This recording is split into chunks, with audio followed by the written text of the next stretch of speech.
Fala aí pessoal, beleza? Como é que vocês estão? Iniciando mais um acompanhamento mensal, vamos falar sobre o RZTR11, o Risa Terrax, e é engraçado porque até um tempo atrás esse fundo ele era meio demonizado pelo mercado. É só vocês verem a quantidade de vídeo que eu trouxe dele do acompanhamento mensal que eu faço, falando ao mercado ainda não entendeu como esse fundo funciona. O mercado precifica esse fundo como se fosse um fiagro, mas não é.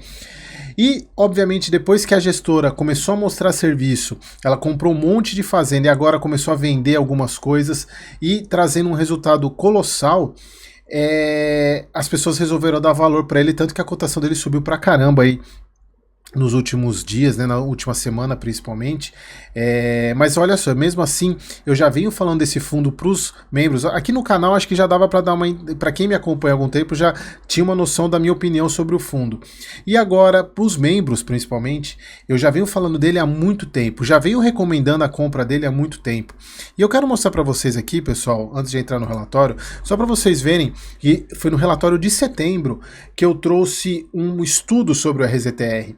Inclusive, só para vocês verem, para quem não conhece o relatório, tem um estudo inicial, falo sobre oportunidades de fundo imobiliário, Fiagro e Fiinfra, tem a consolidação, tem oportunidades fora do radar, são outros fundos com preços também, o desempenho da carteira, oportunidade em ação, então não é só sobre fundo imobiliário, tem ação e ativos internacionais. Desculpa, pessoal.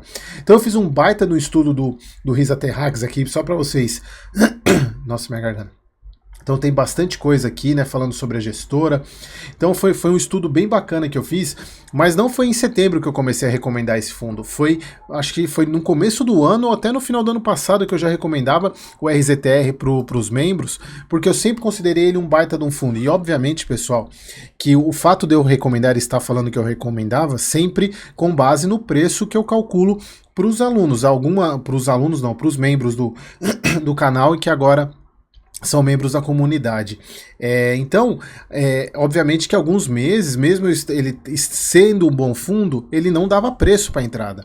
Então, esse é o ponto. Não adianta só você ter um bom ativo, você precisa ter um bom investimento. E o que faz um ativo se transformar num bom investimento é o preço que você paga. Então, se você quiser saber receber esse relatório, ter acesso a esse relatório, que agora já não é mais via PDF, vai ser pelo site que eu montei, ter acesso ao nosso grupo do WhatsApp e ter acesso a conteúdos exclusivos, inclusive a mentoria gravada, são 40 horas de aula gravada, volta lá ou pega nesse QR Code aqui para vocês participarem desse projeto. 2025 promete. Mas vamos lá, vamos falar sobre o RZTR, tem algumas coisas para a gente falar.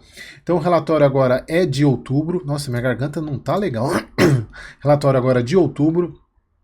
Dividend Yield 13,11, pessoal, ele continua pagando 90 centavos, mas olha só, 87,20 foi quando ele fechou. Deixa eu ver quanto que ele fechou hoje aqui, 90,50, então ele veio valorizando, ele chegou a valorizar, caiu e depois valorizou de novo. Deixa eu só pegar a cotação para vocês darem uma olhada aqui, peraí, RZTR11. Não, peraí, RZTR11. A gente pegar aqui, ó. Vamos pegar o último mês. Ele oscilou bastante, ele deu um solavanco, aí caiu, depois subiu de novo e voltou para os 90. Mas ele chegou a estar R$85, então ele deu uma boa valorizada exatamente pelo que eles estão mostrando nesse relatório agora. E quem assistiu o vídeo que eu falei sobre, o último vídeo do RZTR, que eu falei sobre a operação dele, e já falei qual seria o possível dividendo que ele pagaria desse não recorrente que ele vai receber, não se surpreendeu com esse relatório. Então agora ele está com 22 ativos, tinha 21 e eu já vou explicar o porquê que aumentou um ativo. Então, pessoal, sobre o panorama dele, ó, com continuidade da elevação de taxa de juros, os fundos imobiliários sofreram grande impacto no curto prazo, como a gente já sabe. Vamos falar só um pouco sobre a parte do agronegócio. Ó. O plantio de soja e milho avançou significativamente em outubro, e aqui é importante, né, pessoal, porque em alguns locais a gente estava vendo atraso no início da safra por causa de chuva, mas voltou a chover, então em todas as áreas, tanto Mato Grosso, Paraná, Nordeste, Tocantins, tá falando, a semeadura teve início mais cedo, o que é muito bom. A gente espera que a próxima safra a gente não tenha tantos problemas quanto a gente teve nessa última. Sobre o pagamento, o fundo pagou 90 centavos, como já é de praxe. aqui a gente vê, ele gerou 90 centavos, pagou 90 centavos. E aí, pessoal, aqui, esse é o novo guidance do Risa Terrax de 1,05 a 1,25, porém já anunciado 1,15 de pagamento até janeiro de 2024. E, pessoal, teve muitas pessoas, inclusive do meu grupo de WhatsApp, que até fiquei surpreso que eu falei, pô, vocês aqui no grupo não assistiram o meu vídeo, né? Porque eu falei no vídeo que ele pagaria, porque eles anunciaram na live que fizeram com o Baroni, que o dividendo seria de 1,15. Eles já tinham anunciado que seriam de 1,15. Então eu achei estranho as pessoas não saberem. Inclusive até mencionei a live no vídeo, né? Que foi uma baita de uma live, né? De explicação. Inclusive assisti a live antes de gravar o meu vídeo, que eu queria tirar algumas dúvidas com o gestor, ele respondeu lá na hora, na live. Então o pagamento vai ser de 1,15. E por que disso? Exatamente pelo vídeo que eu gravei sobre a operação que o fundo fez, né, ele trocou em uma das fazendas, né, ele tinha como arrendatário o Grupo Lermen, que saiu, e aí agora assumiu a Agropecuária Nifris, que continua alugando arrendando para o Grupo Lermen. Então a operação foi avaliada em 600 milhões, tendo um lucro de 228 milhões, que vai ser pago ao longo do tempo, sendo que esse lucro foi feito com base em preço de commodity, né, tanto de soja quanto do milho. Inclusive esse acho que é o único risco que tem do lucro reduzir, é o preço das commodities cair, mas de acordo com o que a gente viu e o que a gente vem acompanhando no fundo e a expertise que a gestora tem, e até pelo que eles falaram na live, eles foram muito conservadores nesse preço, então a chance é inclusive até do lucro aumentar. Inclusive eles até pegaram uma parte da propriedade que não foi negociada, eles vai entrar como land equity, né, uma outra parte. Aqui eles têm duas fazendas também, que ainda estão para Land Equity, a Fazenda Clarão da Lua e a São Francisco. Inclusive a São Francisco, que é o motivo do aumento de um ativo que ele tinha 21 e foi para 22, foi esse fato relevante que o fundo fez, e aqui mostra a expertise da gestora. O que eles fizeram?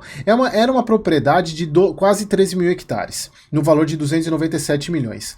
Aí o que eles fizeram? Eles até colocam aqui, para maximizar e potencializar o retorno, eles dividiram a área em dois grupos, ou seja, eles desmembraram as matrículas da fazenda. Por quê? Eles entendem que um pedaço da área tem mais aptidão para agricultura e a outra mais aptidão para pecuária. Então foi isso que eles fizeram. O primeiro grupo, composto pela matrícula 10.941, de 5.346 hectares, ela tem aptidão em uma área útil de quase 4 mil hectares, aptidão para agricultura. E o segundo grupo, de 7.593 hectares, área útil de 3.800, adequada para possui aptidão limitada para agricultura, porém boa para pecuária. Então o que eles fizeram? Eles pegaram essa segunda área aqui, e em vez de... Lembra que essa fazenda ela tinha vocação para Land Equity. O que é o Land Equity? É valorizar e vender. Comprar mais barato, valorizar e vender. Só que como eles fizeram... O que eles fizeram? Então eles pegaram essa segunda parte da divisão, eles mudaram a estrutura de gerar receita. Passou de Land Equity para o Buy to Lease, que é arrendar com opção de compra. Então eles fizeram a opção de compra de 115 milhões, ou seja, o fundo perde, nesse caso, o potencial de valorização da terra, porque essa opção de compra, o fundo, é que eles não falam, inclusive, qual é o tempo de arrendamento aqui desse contrato. Mas, por exemplo, se for de 15 anos, o fundo, quem arrendou, ele tem a opção de comprar daqui 15 anos por 115 milhões, ou seja, o fundo deixa de ter a valorização, porém, ele transforma num pré-fixado aí de 12% ao mês, fazendo as contas aqui, que dá, passando de Land Equity para Buy to Lease, então dá 73 centavos por ano, dá um cap rate de 12% aqui, então é basicamente um pré-fixado de 12%, um pouco menor do que a média da carteira, né, que inclusive aumentou pra caramba, né? 15,24 no mês passado, estava em 13, mas é menor. Mas a questão é a seguinte, é um imóvel que deixa de ter um potencial de valorização e já traz receita para o fundo agora. É uma opção também que o fundo pode trazer e para rentabilizar até mais rápido para o cotista. E obviamente que o fundo ainda conta com uma situação que se o quem arrendou não pagar, a propriedade é do fundo. Então, mas obviamente que o outro pedaço ainda continua como land equity. Isso aqui só mostra a pessoa assim, não dá para ter uma noção se isso foi bom ou não, porque a gente não sabe qual seria o potencial de valorização. O que a gente vai ver é se for um mau negócio, como é que a gente vai saber se for um mau negócio? Na hora que essa primeiro grupo for vendido. E a gente vê o quanto que valorizou e vê se o que o fundo recebeu durante esse tempo foi suficiente para pagar o que, ou para ser equivalente ao que ele deixaria de vender. Obviamente, por ser aptidão diferente, tem um preço diferente, mas dá para a gente ter uma noção. Então não tem como a gente saber, mas assim, é oportunidade que passa na frente aí, o fundo resolveu pegar, mas assim, eu confio na gestão da Risa em termos de negócios, né? Então esse é um ponto. Então, só falando aqui que o fundo ainda tem um termo de compromisso para comprar uma fazenda por 27,3 milhões, então ainda tem esse anúncio aí, porque o fundo tem um pouco de caixa, dá para ele fazer isso ainda. Aqui o fundo ainda tem, ele está com 97% alocado, e aí pessoal, isso aqui é importante, porque na venda na saída, na verdade não na venda, né, esse lucro aqui, a gente tem que considerar, o fundo, a operação de 600 milhões, o lucro é de 228 milhões, a diferença é o que o fundo tem que ele recebe de amortização desse valor, não é bem a diferença, né, mas é alguma coisa, ele recebe de amortização, então ele tem que alocar esse dinheiro. Então é dinheiro de capital principal que ele vai alocar, e aqui começa a alocar em algum desses. Obviamente que esse valor ele não vai receber tudo de uma vez, né? O pagamento